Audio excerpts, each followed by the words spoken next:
سوال ہے کہ ایک بندے سے قرض لینا، وہ بندہ فوت ہو گیا یا زندہ ہے لیکن قرض دے نہیں رہا، تو اس میں مسئلہ تو یہ ہے کہ اسلامی قانون یہ کہتا ہے کہ جو مقروض ہے، جس نے قرضہ واپس کرنا ہے، قرضہ واپس کرنا اس پر فرض ہے اور وہ ہر حال میں واپس کرے گا، مرنے کے بعد بھی یہ اس کو معاف نہیں ہے۔ اسی وجہ سے اکثر ہمارے جنازوں پر یہ باقاعدہ اعلان کیا جاتا ہے کہ اگر کسی کا کوئی لینا دینا ہو تو ان کے اولاد یا بچے یا ورثاء موجود ہیں اور آپ ان سے رابطہ کر سکتے ہیں، کیونکہ یہ قرض بالکل بھی معاف نہیں ہے، کسی صورت بھی معاف نہیں ہے، کسی صورت مرنے کے بعد بھی معاف نہیں ہے۔ اور پھر شریعت کے اندر بھی حکم ہے کہ اگر ایک بندہ مر گیا اور اس نے کسی کے پیسے دینے تھے، لین دین تھا، اور اگر وہ تقاضا کرتا ہے معاف کر دے تو یہ ایک الگ بات ہے، لینے والا اگر معاف کر دے تو، لیکن اگر وہ تقاضا کرتا ہے تو اس نے جو جائیداد چھوڑی ہے اس جائیداد میں سے سب سے پہلے اس کا قرضہ ادا کیا جائے گا، اس کے بعد وراثت تقسیم ہوگی،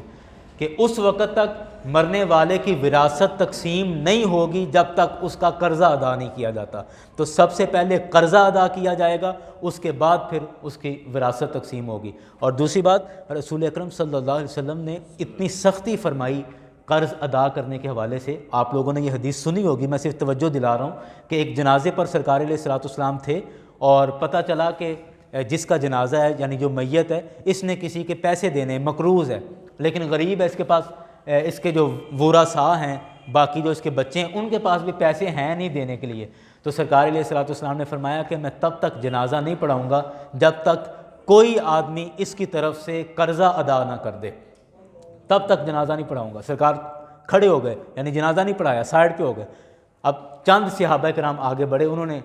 کہا کہ یا رسول اللہ، ہم ذمہ داری لیتے ہیں، ہم ضمانت دیتے ہیں کہ اس بندے پر، اس مرنے والے پر، مسلمان تھا، ہمارا بھائی تھا، تو ہم اخلاقاً اس کے ذمے جتنا بھی قرضہ تھا وہ ہم ادا کریں گے۔ تو جب یہ ذمہ داری لی گئی تو تب سرکار علیہ الصلوۃ والسلام نے نماز جنازہ پڑھائی۔ تو اس وجہ سے اب ایک غلط فہمی بھی یہاں ہے، وہ یہ ہے کہ بعض دوست سمجھتے ہیں کہ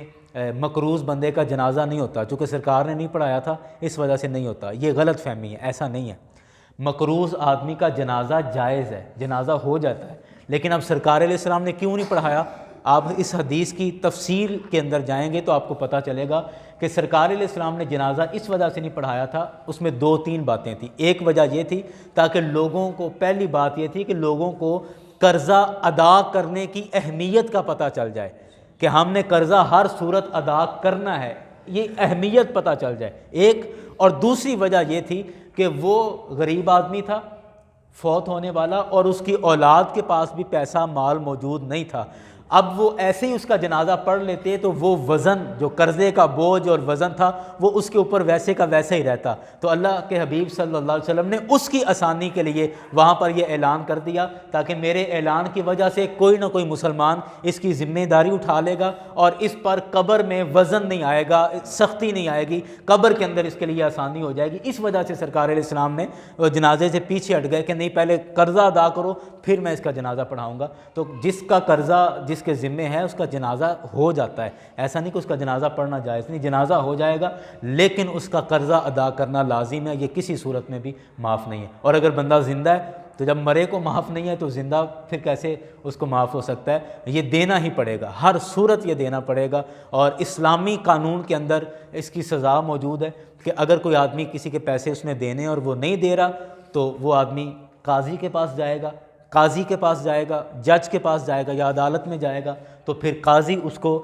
گرفتار کر لے گا اور اس کو گرفتار کر کے اس کو مجبور کرے گا کہ وہ قرضہ دے، واپس کرے۔ اگر پھر بھی واپس نہیں کرتا تو پھر جج کو، قاضی کو اختیار ہوگا کہ اس کی جائیداد میں سے، اس کی پراپرٹی میں سے یا اس کی ملکیت میں جو بھی چیزیں موجود ہیں، کسی کو بھی بیچ کر اس کا قرضہ وہ ادا کرے گا۔ یہ اسلامی ریاست کے قوانین میں یہ چیزیں شامل ہیں۔ جی۔